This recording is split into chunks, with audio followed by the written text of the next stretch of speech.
Hi, everyone, and welcome to the Neil Haley Network's Caregiver Dave Celebrity segment. I'm excited to welcome the program first. My co-host, Caregiver Dave. Dave, how are you? See, Great. we don't take off, right? Day after 4th of July, no one else is really working. We decided, hey, let's have some fun, especially when you have to deal with family, you have to deal with all the different things the last couple of days, and the way they threw this week at us, right? When the 4th of July is on a Thursday, it's really hard to get people to work, isn't it? It is, but time flies when you're having fun, and I'm here at my work, so let's go. All right, yes, because Dave is a bunch of things by day and a bunch of things by night, and that's what's so fun about him. All right, Dave, go ahead and introduce our guest.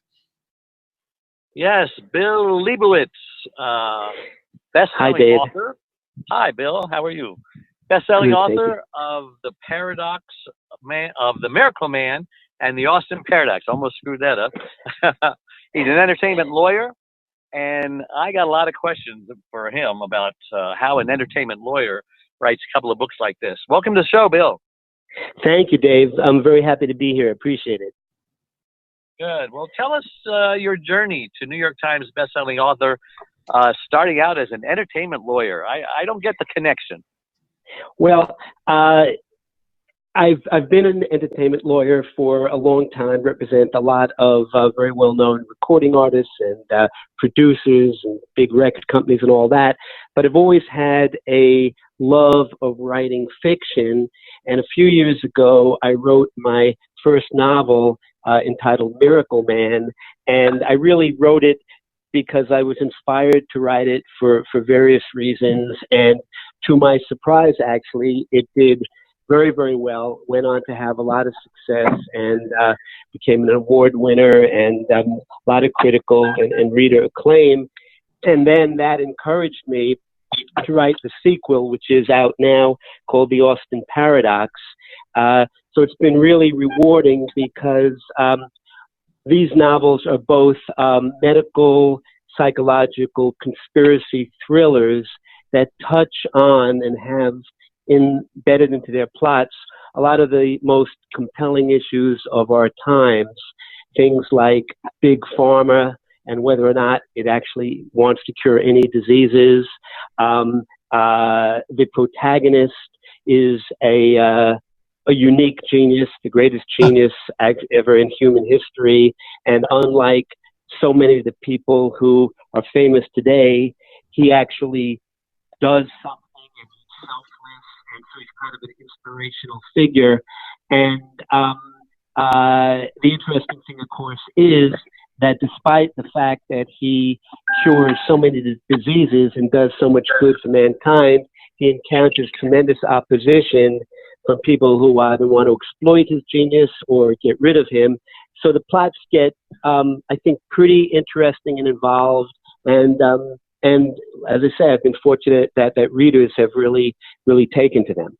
See, and that's really interesting when you talk about that. I'm like, wow, and the wow factor. But again, you could be just like anyone else. And this is why I wanted to ask this question.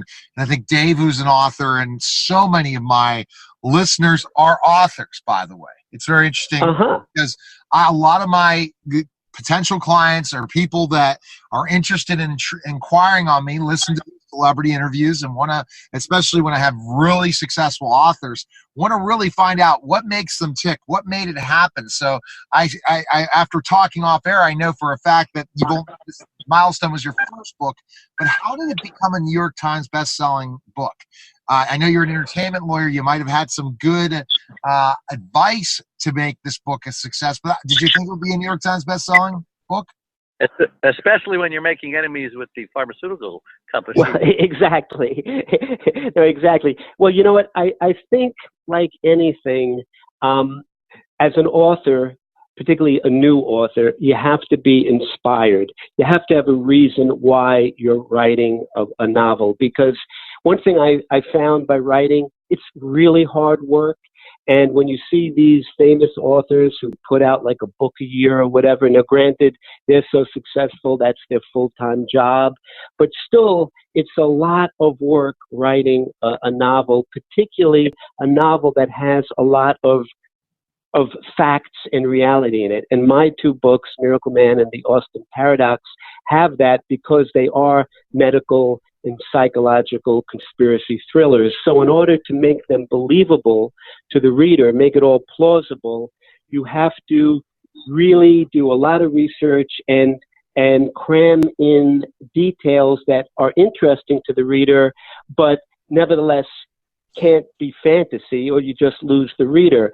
And so, I was fortunate that I had the idea for this protagonist, this extraordinary genius named Robert James Austin, and the kind of person he was going to be. And he came from the worst background anybody could imagine. He was discarded as an infant in a dumpster. Oh my. He rose from that. He was rescued in a very unlikely way and ultimately became the person he did. And I wanted to create a character that could be a modern superhero, but not the superheroes that we are drowning in, the Marvel Comics people, not those kind of superheroes, but a real human being of extraordinary talent who is not only selfless in using his abilities, but he also wants no celebrity. He rejects celebrity completely. And I thought that was important because I actually have grown to believe that the fabric of our society has been undermined by the cheapening of what a hero is. Now people are famous for being famous, reality TV, all these celebrities who really don't even have any talent. And that's overtaken, I think, our society to a degree. And I think particularly for young people, it's undermined the value system. And so in creating Robert James Austin, I wanted to create somebody that people could latch onto and say, wow, this is what you call a hero, and so that became inspirational to me. Wow. Yeah, I agree. Totally. Good job. This is kind of a paradox, isn't it? Writing a fiction book that is based in reality. I know a lot of people have been doing it, and it's almost saying, well, this is not true, but it really is. How many books did it take you to reach, this milestone before you became a bestseller? Did you say you were a brand new author? This is your first book, or did I hear you wrong? No, you heard me right. Miracle Man was my first attempt, my first book. I've only written one other since, which is the follow-up, The Austin Paradox. And I think you could just say it was percolating a lot in my mind, and I didn't rush it, because it's not like the world was waiting to hear from me. So I took my time, and I held myself to a very high personal standard, because since I never expected to have success, I at least wanted to write something to the best of my ability that I could personally be proud of. And that really became, my mantra. And what I realized early on, when you create a character like Robert James Austin, and you're saying that he has an unheard of intelligence, like the 10 times Einstein, you can't just tell people that, or readers will go, oh, this is just a bunch of, baloney, like who's going to believe that? So to make it believable, and then to make the cures that he cures these diseases, which becomes his life work, to make that believable, I had to do a huge amount of research so that into the nature of genius, how genius manifests itself, so that I could pump up what was actually true and proven, pump it up, but still have it based in reality. And same thing on the cures, because, otherwise people would just go, oh, I can't get into this because it's just, just complete make-believe. And the funny thing is, I actually had some doctors write to me, medical doctors, on a few of the cures in the first book, Miracle Man, and they said, you know what? Your idea for curing autoimmune diseases, I love it. I'm going to see if anybody tried that. It was really funny. And when I saw that, I said, we're in big trouble if a lawyer makes up a cure for a disease, and medical doctors are saying that might work. We're in trouble. Exactly. So, and like and that's the thing. But I guess to become a New York Times bestselling author on your first book, the big thing you believe is it has to be entertaining. It has to be different than so many other books that are out there, so you could differentiate yourself. People could see what it's like and say, Eureka, this is something different. This is something interesting. This is something that's going to capture my interest. And it captured the interest of a good publisher. All those things are needed to be a New York Times bestselling author. Yeah, they are. And I think, I think particularly nowadays, what counts the most is that you create characters that people can really relate to and can care about, and that you have a storyline that is different and interesting. I think that really becomes the key, particularly when you're writing, books like this, which are not like the normal. Like so many thrillers are, whodunit detective stories or police stories, or they're like spy novels.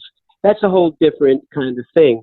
But when you're creating, like a medical thriller, a psychological thriller, I think in certain ways it's harder because it's just not your normal, more mundane plot of who killed that person and, how do we uncover, the murder or whatever. But hard work and inspiration and really trying to see if your characters are connecting. I think that's the name of the game ultimately. Yeah, you really sound like a humble and down to earth kind of guy. Like the instant fame didn't change you, like these people that go out and win $10 million in the lottery. It totally changes their life, totally destroys their life, changes their personality. Did this really change you? You know what? I don't think it changed me at all. Firstly, as I said, I got increased respect for the established authors who turn out a book every year or 18 months that is a good book, because you realize until you start doing it yourself, you don't realize how hard it is. And so I was kind of humbled by that when I look at some of these people and, you see, wow, they had 22 bestsellers, and you go like, wow, that says so much not only about their talent, but also about their work ethic and their imagination. And I think the other thing is that, you're just, at least I was just very gratified that I was fortunate enough to create something out of paper and ink that landed up meaning something to a wide audience, because what I have always done in my profession is so different from that. I'm a lawyer, I represent clients. You hopefully have a happy client, but, to create something, your own little world that you create when you write a novel and these characters you create, and then have it actually have some significance to people. I was fortunate to get many letters from readers saying how because the book dealt so much with the medical industry and disease, how they related to it in their own experiences. That too, frankly, becomes very humbling because you're just shocked that you can do something with complete strangers that actually brought them pleasure and, in some degree, education. And I was just very, very grateful for it, and hope that it will continue. Yeah, I too was humbled by realizing how hard it is to write a book. I'm writing my fourth one now. Just spent the weekend with Chrissy Snow, Suzanne Summers, and she wrote 17 New York Times bestselling authors. So, I mean, my gosh, it takes a tremendous work ethic, and she's got one, and apparently you do too.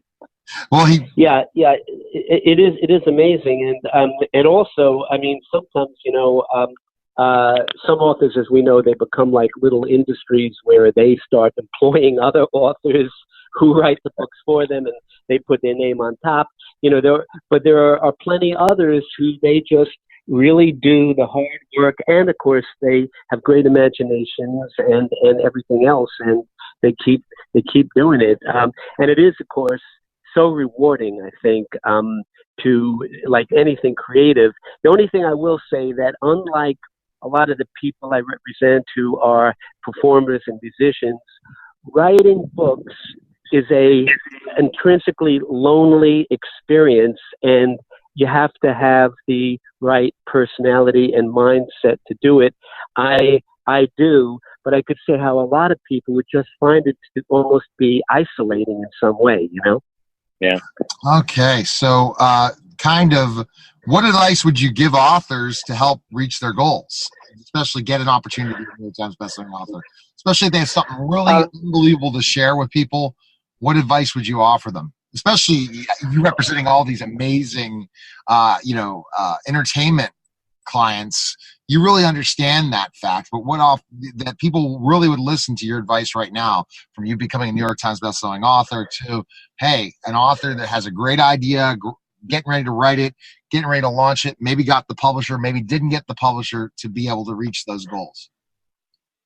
Okay, well, I would say the first thing is that you have to be your own toughest critic. You have to read what you wrote, and you have to read it out loud and see if it affects you, particularly when it comes to dialogue, particularly when it comes to any emotional scenes. In my two books, there's a lot of emotional scenes of various types. And if they don't really move you, the author, to the point, and this may sound corny, but to the point where you kind of well up a little when you read some of the dialogue, it affects you emotionally. You get a chill down your spine. If it doesn't happen to you as the author, it's not going to happen to a reader. So you have to really, really hear those words out loud and see how they're affecting you. If you then are pleased and you feel you can't do better, I think it is helpful if you have a partner, a wife, a husband, whatever, who you can say, hey, read this and let me know what you think, a few chapters or whatever, see what kind of feedback you get.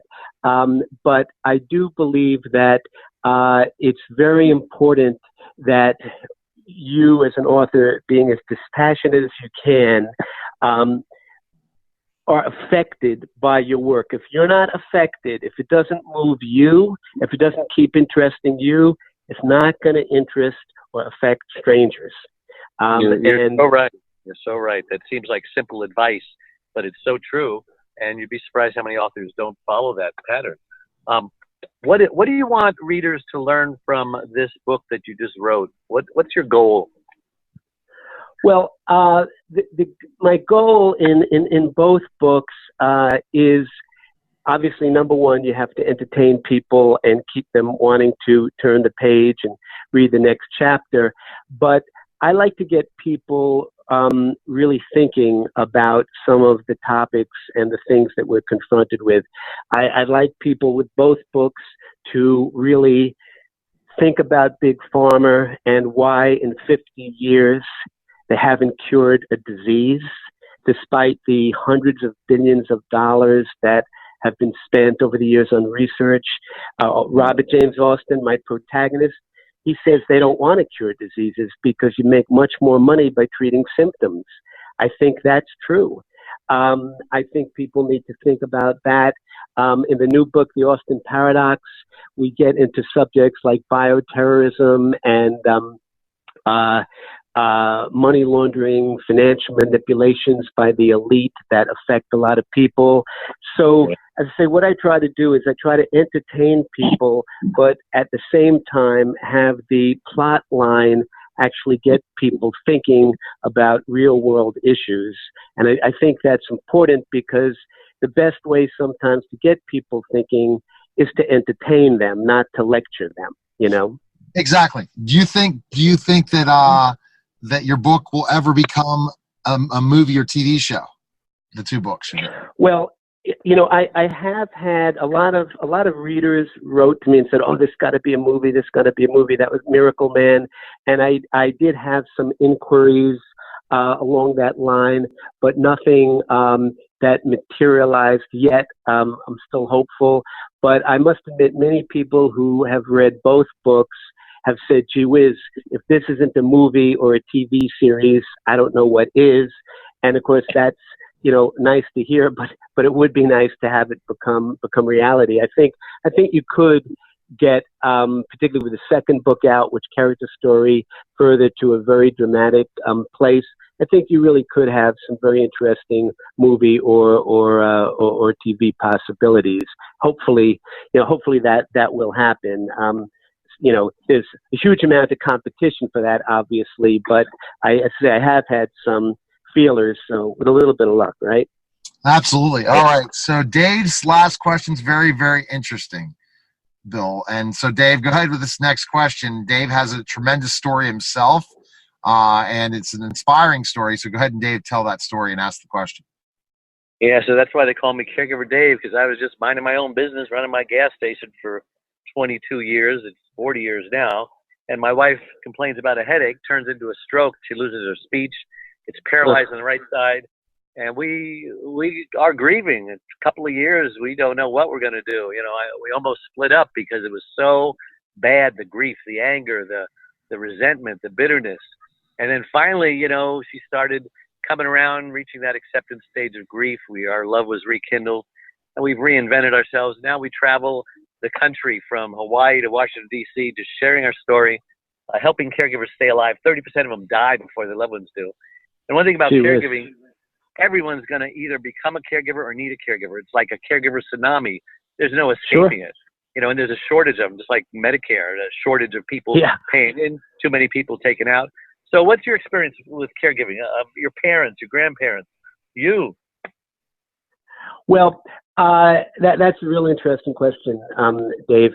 My parents lived to a very ripe old age, but of course, toward the latter years, they weren't completely healthy. But they were adamant that they wanted to continue to live in their home and not go to a nursing home or anything like that. And I completely understood that. And so my brother and I put in a lot of time taking care of them. We did have assistants. We did have, people come in that had more expertise and it could help us.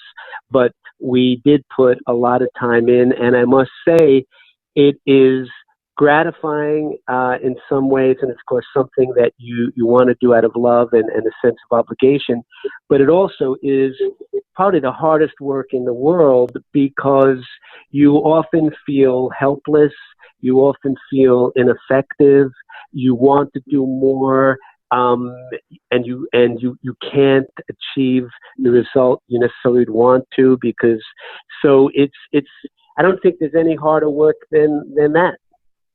Right. He's doing tremendous work for sure.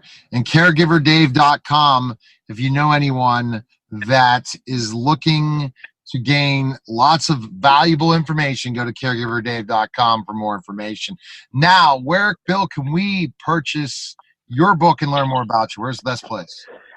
Great. Well, firstly, anybody can go to my website, which is miraclemanbook.com, and there you'll see a trailer, you'll see reviews, all kinds of stuff, and that, of course, has purchase sites.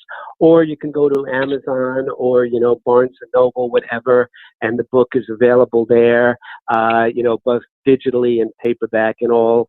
But I think miraclemanbook.com, or even just going to Amazon and reading a bunch of reviews on both of the books, that's always an easy way to do it.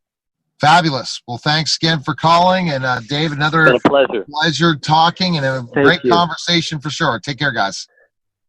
Thank you so much. Take care. Take care. Bye-bye. Okay, everyone. That was the Caregiver Dave Celebrity segment.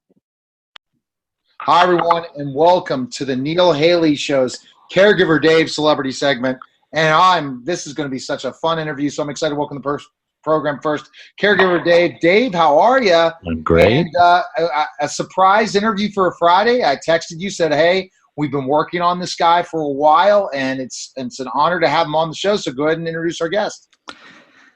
Well, he's best known by being on Sanford and Son, the son of Fred Sanford, Lamont, and his name is DeMond Wilson. Welcome to the show, DeMond. Thank you. Pleasure to be there. Spent a lot of time in Pittsburgh. Did a lot of plays there. Did some meetings in Pittsburgh, so I'm very familiar. Mel Blunt is a personal friend of mine. Oh, really? Okay. I've interviewed Mel. He's a great guy. Fantastic. Yeah. So that's what I saw from your team telling me that. I'm like, oh, wow, cool. Yeah. We're nationally syndicated all over the place. Dave's right now in California and I'm in Pittsburgh, but we have television in Pittsburgh, plus we have radio in Pittsburgh, but also all over the world. So we're excited. Yeah, I got the 411 on who you are and what you do. All right, awesome. All right, Dave, go ahead and ask the first question. Well, I'm just curious, how did you become an actor? Started on Broadway at the age of 4.5, 5. Wow. Really? Wow. So, how did that develop? Did your family want you to get involved in starting at 4 and 5? How did that process begin? I was discovered as a child, talented kid. You have talented kids. People recognize that, and I went through various programs, and that's how I started. Oh, that's awesome. Used to do radio spots on WOR. I was very articulate. Nowadays, they use women to do the voice of children. But in those days, there were some talented kids up in Harlem. Let me see. I came through the school with Frankie Lyman, Leslie Uggams. So I was doing radio spots, WOR-FM, when I was 6.5, 7 years old. Wow. So how did you finally get the opportunity to do Sanford and Son? Did you know? I did a spot on All in the Family, which won a Emmy nomination with the late Cleavon Little. Mm-hmm. And it's basically the same producers. John Rich was directing that show, and Norman Lear was exec producer. And they called me up and said, do you want to do a series? And I said, absolutely not. They said, well, we want you to go on All in the Family. And I said, what is that? I've never watched episodical television to this day. So I watched it and I said, that show is despicable. I don't want to be a part of it. I'm a stage theater actor. I mean, a movie theater actor. I've done 2 films. I don't want to do television. And I said, plus the character is despicable. I can't stand it. And they said, well, you and Cleavon Little, who I knew from the theater, play burglars and you break into the bunker home and intimidate Archie. I said, where do I sign? So that's how that happened. Oh, I didn't realize you were on All in the Family first. About that. Yeah, I did my homework. I did my homework on you guys. Obviously, you haven't done yours on me. I like coming up with the open-ended questions, DeMond, and that's where we go from it, and it's telling a story. For sure. No, that's fine. I'm just saying, that's okay. When Mark called me and said, would you like to do an interview? And I said, I get 1,000 emails a day on 2 sites, and people want me to be involved in these podcasts. And I tell them I don't do podcasts. If I do a radio spot, it's usually something that I want to promote.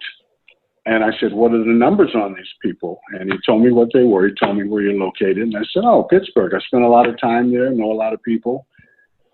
Okay, I'll do it.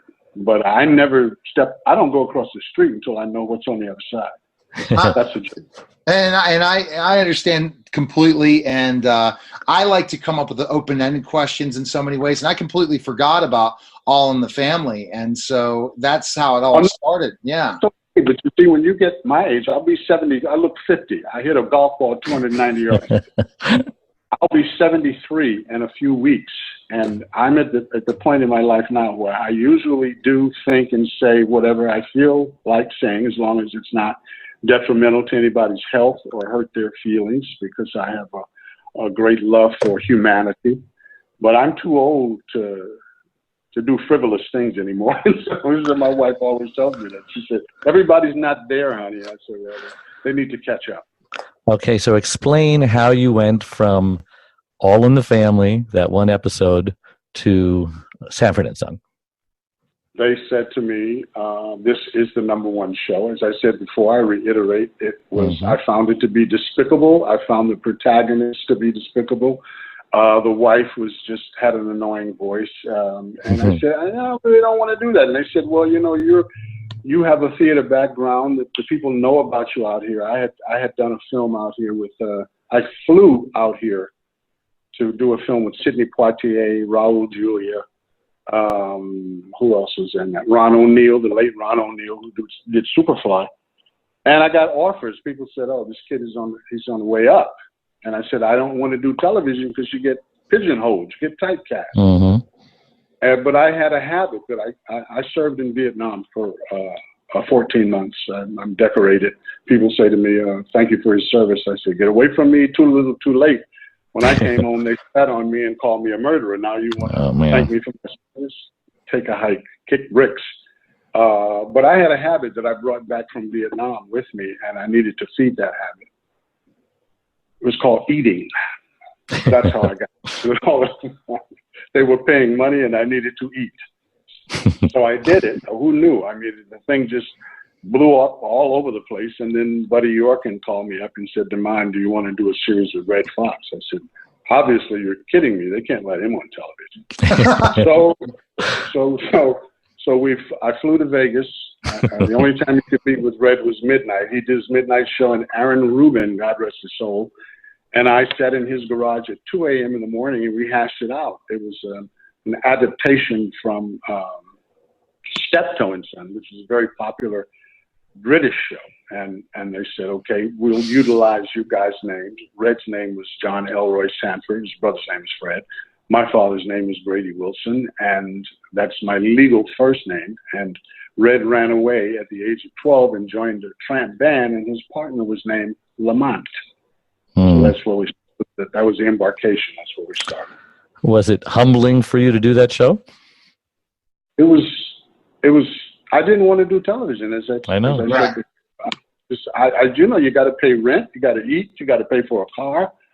I had done a few spots when I finished the film up in San Francisco with Poitier. I did a Mission Impossible, a Mannix. You do all those little shows, but those things pay $600, $700, $800. In those days, my rent, I was on Franklin Avenue, right below the Yamashiro, and condominiums now at $1 million. And I was paying $100 a month for a 1-bedroom apartment, really nice place. So, but $100 49 years ago is the equivalent to $1,000 today. Yeah. Well, your character was well loved on the show. I sure loved him. I'm sure you got tons of email. I get 1,000 fan mail is what I meant to say. I have two websites. I'm maxed out on Facebook. I had 100,000 on Twitter. I got hacked on Twitter, so I don't fool with that anymore. And my IG site is basically my family, so it's a private account.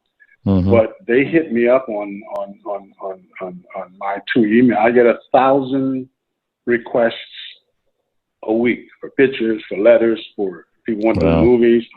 I just finished writing a piece. I have 2 books that I've written that are still selling worldwide. The New Age Millennium, an expose of symbols, slogans, and hidden agendas, which hit the bookshelves when I did Saints and Sinners in Pittsburgh, Pennsylvania, in circa 98. And that's still selling around the world. And then I wrote the book 10 years ago on the series, Second Banana, the Bittersweet Memoirs of the Sanford and Son years, and several scripts from that. And I have a mini-series that I completed about a month and a half ago, and we're going to start production. I want to shoot the pilot before, in the first part of 2020. Wow. And so all these different things, it's great that you're answering a lot of questions for us even before that, is that you really have continued to keep Sanford and Son alive and what you've done, but ultimately it always goes back to theater almost in a lot of ways. Well, you know, I can't lay claim to that. It's the fans. I mean, the people around the world. My books sell. I sell in Denmark. I sell in Scotland. I sell in Ireland, all over Canada, because Sanford and Son is in international syndication. So you know, I'm not. It's the people, the fan base. I was in New York City when my second book came out on Fox News in the morning. And after I did the Fox News spot and announced the book, we went over to was it Rockefeller Center, NBC, and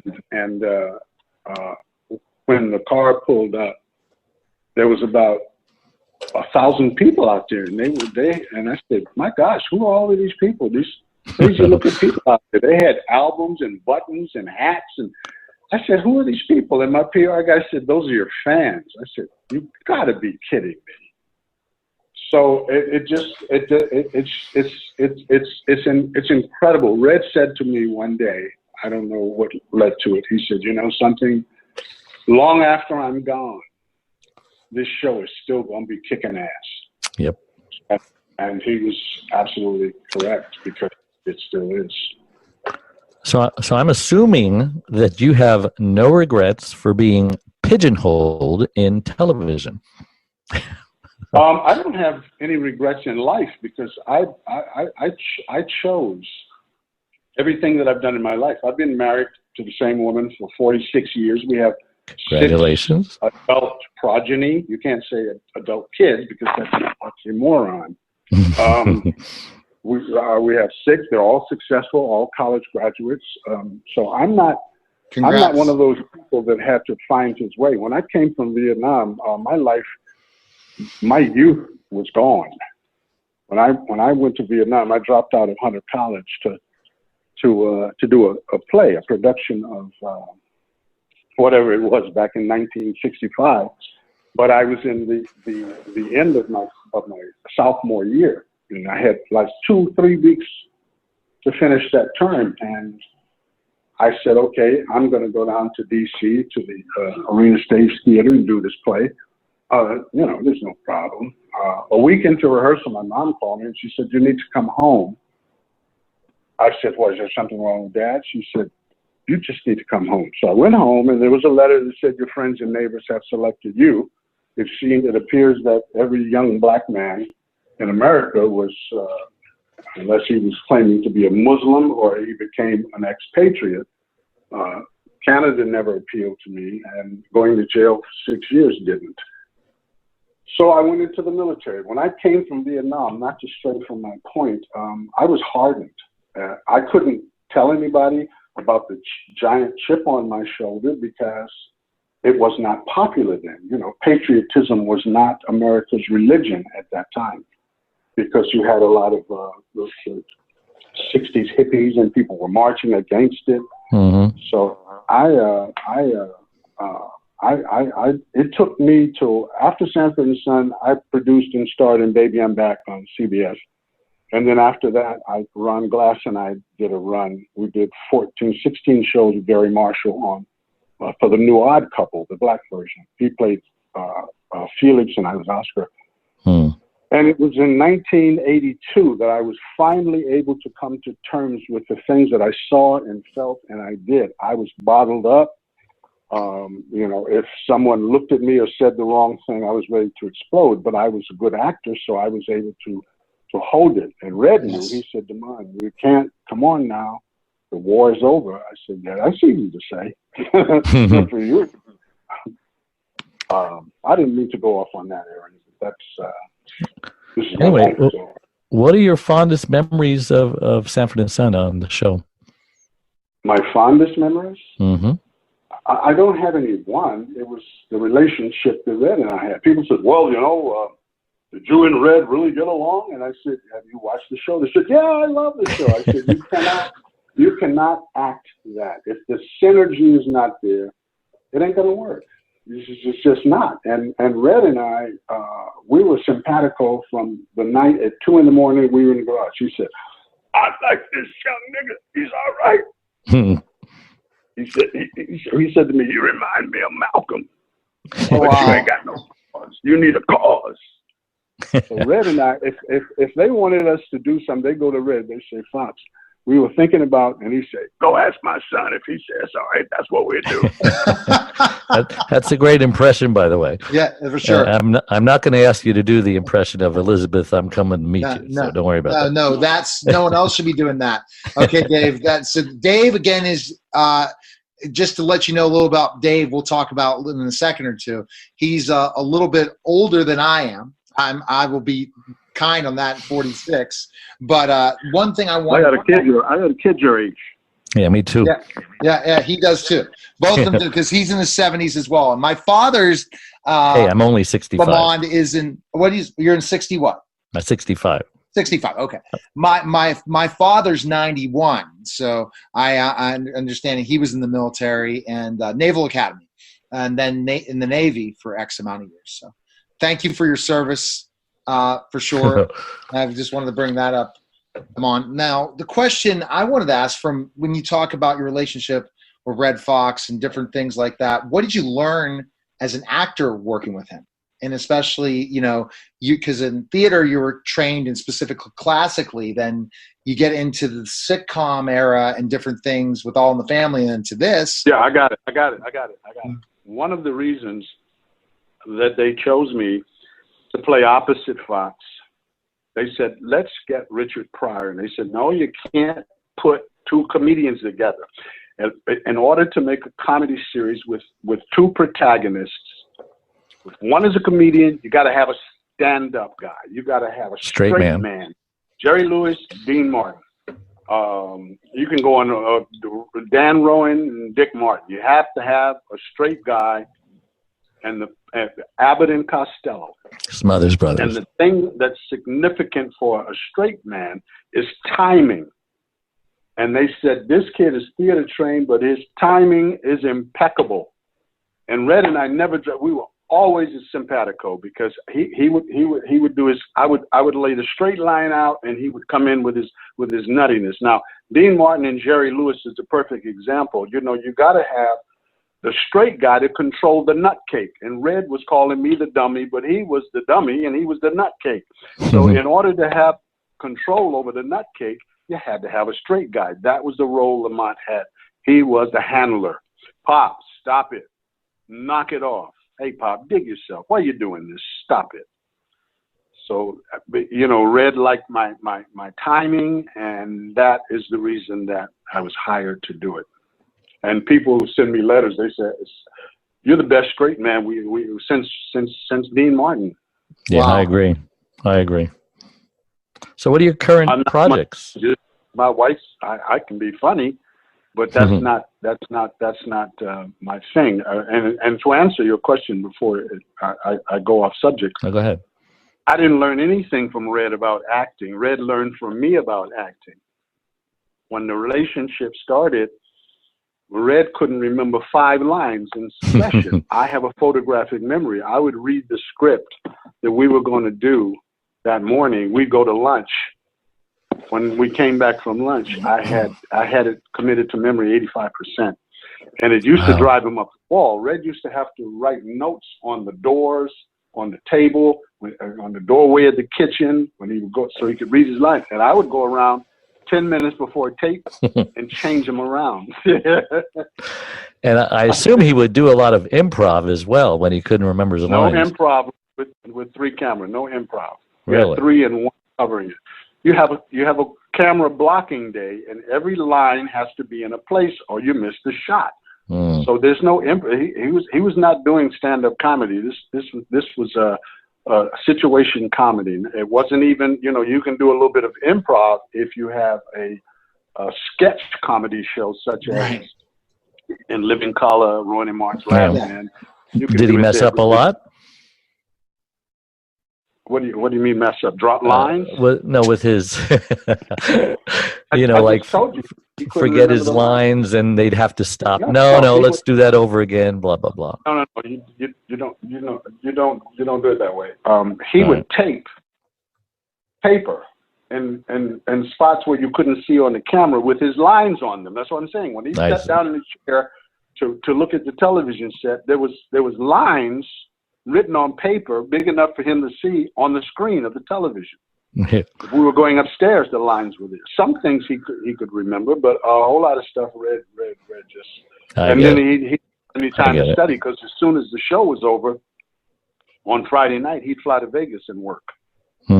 He had a helicopter pad up on the roof of NBC, and Red was out. He had the midnight show, 2 shows on Saturday, 2 on Sunday, and back on Monday in time for rehearsal. So when you block a show like that, it's almost in concrete. The stuff you miss when you finish taping, because the tape is like a play. You don't stop when you're doing a play. Somebody flubs a line.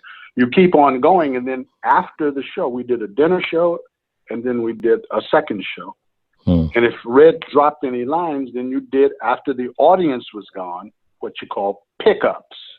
And then you had to attain that same energy level, which is very difficult, because you get a lot of energy from a crowd, as you probably well know. Sure. I'm sure you got great contracts where you're getting great residuals in perpetuity. Is an elephant heavy? Is the Pope Catholic? I don't know about him, but he might or might not be. I've heard things. I've heard some things. I'm just saying. But I think we all agree that an elephant is hefty. Yes, definitely. All right. Current projects. Yeah. So Lamont, Damon, current project. Lamont, one more time, you're going to hear click. Yeah, he did it that time. Like Damon, I'm sorry. You didn't hear current projects, man. Current projects. I'm sorry? Current projects are going on with you, things you want to promote. You talked about how the book is going to be going into a different production. What current things are you doing that your fans can find? I said before, you probably were overlooked that. I've just finished writing a miniseries, and I'm looking to go into production with it in the early part of 2020. That's all I'm going to say about it at this point. Okay. Anything else? I know you talked about that, but anything else you want? Headed to Atlantic City to the big convention in October, and a whole lot of other stuff. Book signings and stuff like that. And I sell probably 25 books a month on the series, on the Second Banana of the Bittersweet Memoirs of the Sanford and Son years. It's been selling like that for like 10 years. It's a coffee table sized book. It's glossy cover. It does have pictures in it for the reading impaired, but mostly that's a joke. But mostly it's about things about the series behind the camera that the public never knew. No, it's not a tell-all. It's a tell something. It's a tell something. A lot of funny anecdotes about Red in there, stuff that I can't say over the airway, or you people will either get taken off the air or fined. And we don't want that. We definitely don't want that. And I appreciate. No, I could tell you in person, but then I'd have to kill you. Well, I'm 6'10", so we have to definitely meet if you ever come out. So you do those Comic-Cons and stuff for your fans? You said I'm sorry. You said you were 6'10"? Yes, sir. Wow, I didn't even know that. Former professional wrestler. I was played college basketball and I'm a former pro wrestler. Where'd you go? I played basketball Division III at Western Maryland. Then I went on to become a professional wrestler and wrestled in the minor leagues. Jerry King Lawler, Rock, all those guys before The Rock was The Rock and stuff. Interesting. Yeah, that's a diverse resume. Yeah, and I'm a former teacher, and and now do social media branding and couldn't hold a job, huh? Right. I continue to move into different things every day. You're right. You sound like my wife now. Okay, Dave, go ahead with the last question that we ask all our guests. Go ahead, Dave. Well, I also have been married about 45 years or so. My wife, 22 years ago, had a headache that it just wouldn't go away, and it turned into a stroke, and she lost her speech, became paralyzed on the right side. And we worked through it and grief period and all of that. Now we travel the country just sharing our story to other caregivers, helping them to stay alive, because AARP says 30% of them died before their loved ones do.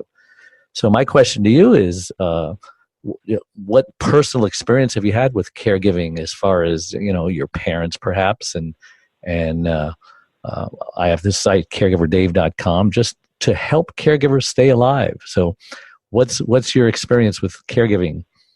Well, my mother, God rest her soul, passed away the same year that Red Fox passed away, and my dad, they had been married for 65 years, passed away. Wow.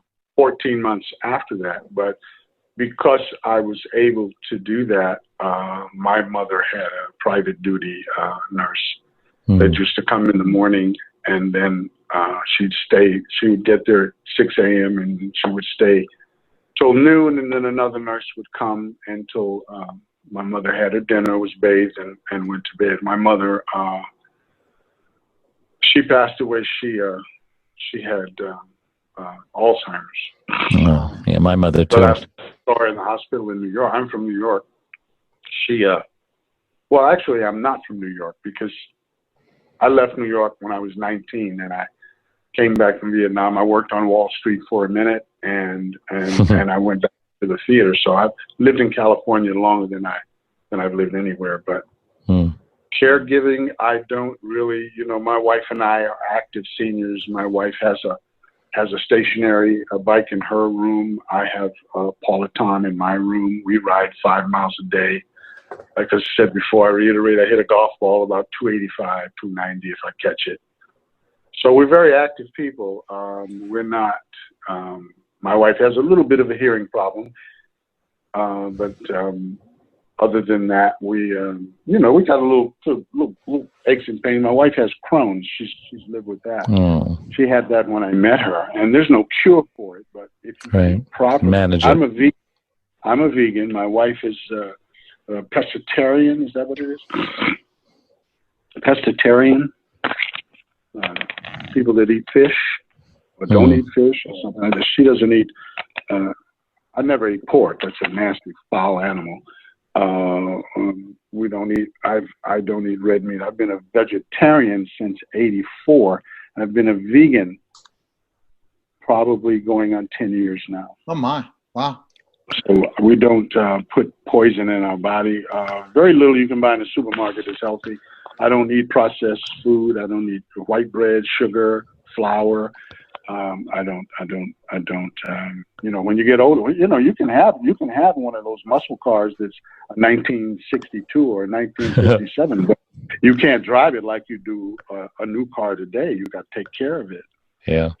The internet says that you had become a pastor after Sanford and Son. You didn't mention any of that. Was that true? Was never a pastor. Was an evangelist. An evangelist. An itinerant minister. I overseed about 3 or 4 organizations, but I moved away from that whole church religion thing because it was not the way that I ministered was not in keeping with some of these pimps. Pastors that are Freudian that are Freudian slip. Yes. I would go into a meeting and I would say, okay, everybody in here today after the invocation, I would say, I want to see the hands of everybody in here who has made a commitment, not to your pastor, not to this church, but a commitment to Yahweh, the Elohim, the creator of all things visible and invisible. If you made a commitment to him and his son, Yeshua Messiah, in your heart has been circumcised, and you've been there for 5 years, raise your hand. And they would raise their hand. 10 years, raise your hand. They would raise your hand. 15 years, raise your hand. They raise your hand. 20 or more, and those are the people that would raise their hand and cheer and stand up and applaud. And I'd say, okay, sit down. What the hell are you doing in here then? You're still coming in here in elementary school, kindergarten through 6. Show me in the Old or the New Testament. I'm a historian of the Old Testament. I love the Old Testament. I know about all of these deities that the Hollywood community. Hollywood is a stick that you cast spells with.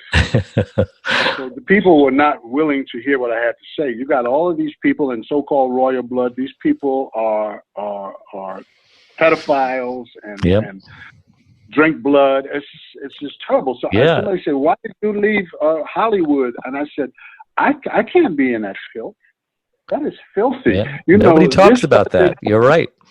This project that I'm doing now, I'm going to say that I am not going to be out front with it. You're not going to see. I don't have a huge ego. I know who I am and I know whose I am. And I'm not going to be out there fronting. Somebody said, "Well, Demond, why don't you be?" I said, "No, I don't want to be in front of the camera. No. They said, "But you look great." I said, "It has nothing to do with that. I'm not even going to put Demond Wilson Productions on there. I'm going to put small letters, DW Enterprises Productions." Oh my. That's all. Wow. I want to be behind the scene. I don't want to be in front. I want to own it. I'm a boss. BOSS. Okay. We can tell you definitely do what you say and stick to it for sure. Best place we can find information on you, purchase your books, learn more about you. Where can we go? Yeah, you can go on lowercase letters, DemondWilson.org. Awesome. Well, thanks for taking the time to say hello to Pittsburgh, say hello to everywhere, and taking the time to talk about everything. And I appreciate all the time, and thanks for calling. Thank you. It's been a pleasure. It's been my pleasure. I'm sorry that I'm in the middle of production, but I'm kind of. That's no problem. My head is in that, so Understand. Thanks for taking the time. Appreciate it. I appreciate it. Okay. Yeah. I see it. Okay. Bye-bye. Bye-bye. You're listening to Neil Haley's show, and we'll be back in just a moment.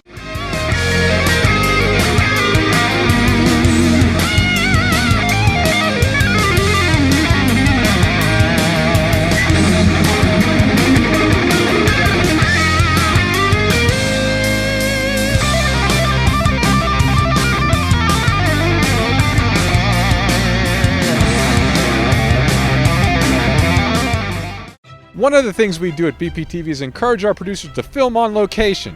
Not only does shooting on location give our producers the opportunity to take advantage of their subject matter, filming in different locations gives each program its own distinct flavor. This also helps anyone who's flipping through the channels avoid confusion when they turn on BPTV. With around 500 programs produced at BPTV each year, the last thing we want people to think is that we're only broadcasting one program. So, you need to come into BPTV to pitch your TV show. But in terms of where you actually end up taping your show, the sky's the limit.